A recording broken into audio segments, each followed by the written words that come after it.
काफी पुरानी बात है। एक राजा के राज में रोज एक सैनिक की हत्या हो रही थी। हत्या भी कहीं युद्ध में नहीं बल्कि राजमहल में हो रही थी। राजा चिंतित हो उठा। सेनापति रोज आता और महाराज को एक हत्या की खबर सुना डालता। महाराज महाराज, आज फिर राजमहल में हमारे एक सैनिक की किसी ने हत्या कर दी। कौन है ये दुष्ट? सुरक्षा व्यवस्था कड़ी की जाए। परंतु कोई नतीजा ना निकला। हत्याओं का सिलसिला जारी रहा। हालात दिन प्रतिदिन खराब हो रहे थे। सैनिक राजमहल में पहरा देने से इनकार करने लगे। सेना में विद्रोह होने का खतरा पैदा हो गया। राजा का इकलौता पुत्र राजकुमार प्रियवर्धन शिक्षा पूरी कर महल में पहुंचा। पिता को उदास देखकर कारण पूछा। वह भी चिंतित हो उठा। उसने हत्याओं का पूरा विवरण इकट्ठा किया। उसे जानकर आश्चर्य हुआ कि हत्या सिर्फ उसी सैनिक की होती थी जो अकेला पहरा दे रहा होता था। इसका मतलब साफ था कि जो कोई भी हत्यारा था वो इकट्ठे सैनिकों का सामना करना नहीं चाहता था। राजकुमार ने सैनिकों को आज्ञा दी, अकेले कहीं खड़े ना हो, 5-5 सैनिक इकट्ठे पहरा दें। जो आज्ञा छोड़े महाराज। परिणाम सुखद निकला। कई दिन बीत गए, किसी सैनिक की हत्या ना हुई। सभी खुश थे। एक दिन राजकुमार ने सेनापति को बुलाया और कहा, सेनापति, लगता है हत्यारा भाग गया है। अब खास सुरक्षा व्यवस्था हटा दें, इसकी अब कोई जरूरत नहीं। राजा बोला, ऐसा करना खतरनाक है। वह हत्यारा फिर वैसी कोशिश कर सकता है। राजकुमार ने कहा, अब वह ऐसी कोशिश नहीं करेगा पिताजी। क्षणिक सफलता पर गर्व करना उचित नहीं बेटे। अगर आपको यकीन नहीं तो ऐसा करें कि बुर्ज पर सिर्फ एक सैनिक को अकेले पहरा देने को कहें। राजकुमार की आज्ञानुसार व्यवस्था कर दी गई।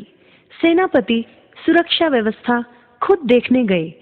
पिछले बुर्ज पर वहां अकेला खड़ा सैनिक पहरा दे रहा था। सेनापति बोले, क्यों सैनिक, घबराहट तो नहीं हो रही? जी नहीं सेनापति जी। शाबाश।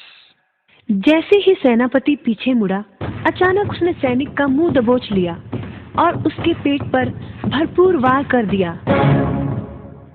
परंतु ये क्या, सेनापति के हाथ से तलवार छूट गई। क्योंकि सैनिक ने लोहे का मजबूत कवच पहना था।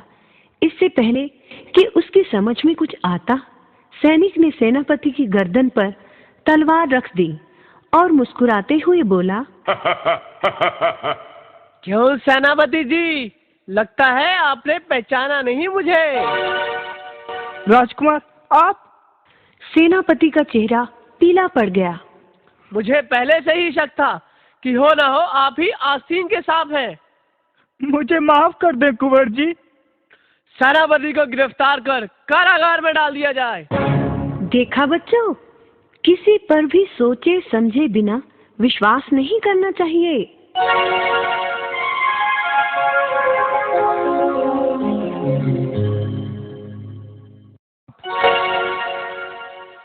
काफी पुरानी बात है।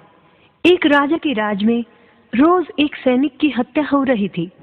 हत्या भी कहीं युद्ध में नहीं बल्कि राजमहल में हो रही थी। राजा चिंतित हो उठा। सेनापति रोज आता और महाराज को एक हत्या की खबर सुना डालता। महाराज महाराज, आज फिर राजमहल में हमारे एक सैनिक की किसी ने हत्या कर दी। कौन है ये दुष्ट? सुरक्षा व्यवस्था कड़ी की जाए। परंतु कोई नतीजा ना निकला। हत्याओं का सिलसिला जारी रहा। हालात दिन प्रतिदिन खराब हो रहे थे। सैनिक राजमहल में पहरा देने से इनकार करने लगे। सेना में विद्रोह होने का खतरा पैदा हो गया। राजा का इकलौता पुत्र राजकुमार प्रियवर्धन शिक्षा पूरी कर महल में पहुंचा। पिता को उदास देखकर कारण पूछा। वह भी चिंतित हो उठा। उसने हत्याओं का पूरा विवरण इकट्ठा किया। उसे जानकर आश्चर्य हुआ कि हत्या सिर्फ उसी सैनिक की होती थी जो अकेला पहरा दे रहा होता था। इसका मतलब साफ था कि जो कोई भी हत्यारा था वो इकट्ठे सैनिकों का सामना करना नहीं चाहता था। राजकुमार ने सैनिकों को आज्ञा दी। अकेले कहीं खड़े ना हो, 5-5 सैनिक इकट्ठे पहरा दें। जो आज्ञा छोटे महाराज। परिणाम सुखद निकला। कई दिन बीत गए, किसी सैनिक की हत्या ना हुई। सभी खुश थे। एक दिन राजकुमार ने सेनापति को बुलाया और कहा, सेनापति, लगता है हत्यारा भाग गया है। अब खास सुरक्षा व्यवस्था हटा दें, इसकी अब कोई जरूरत नहीं। राजा बोला, ऐसा करना खतरनाक है। वह हत्यारा फिर वैसी कोशिश कर सकता है।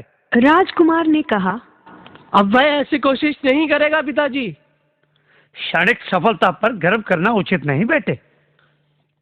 अगर आपको यकीन नहीं तो ऐसा करें कि बुर्ज पर सिर्फ एक सैनिक को अकेले पहरा देने को कहें। राजकुमार की आज्ञा अनुसार व्यवस्था कर दी गई। सेनापति सुरक्षा व्यवस्था खुद देखने गए। पिछले बुर्ज पर वहां अकेला खड़ा सैनिक पहरा दे रहा था। सेनापति बोले, क्यों सैनिक, घबराहट तो नहीं हो रही? जी नहीं सेनापति जी।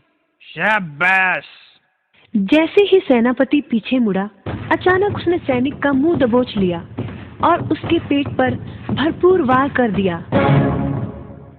परंतु ये क्या, सेनापति के हाथ से तलवार छूट गई, क्योंकि सैनिक ने लोहे का मजबूत कवच पहना था। इससे पहले कि उसकी समझ में कुछ आता, सैनिक ने सेनापति की गर्दन पर तलवार रख दी और मुस्कुराते हुए बोला, क्यों सेनापति जी, लगता है आपने पहचाना नहीं मुझे। राजकुमार, आप? सेनापति का चेहरा पीला पड़ गया। मुझे पहले से ही शक था कि हो न हो आप ही आस्तीन के सांप हैं। मुझे माफ कर दे कुंवर जी। सेनापति को गिरफ्तार कर कारागार में डाल दिया जाए। देखा बच्चों, किसी पर भी सोचे समझे बिना विश्वास नहीं करना चाहिए।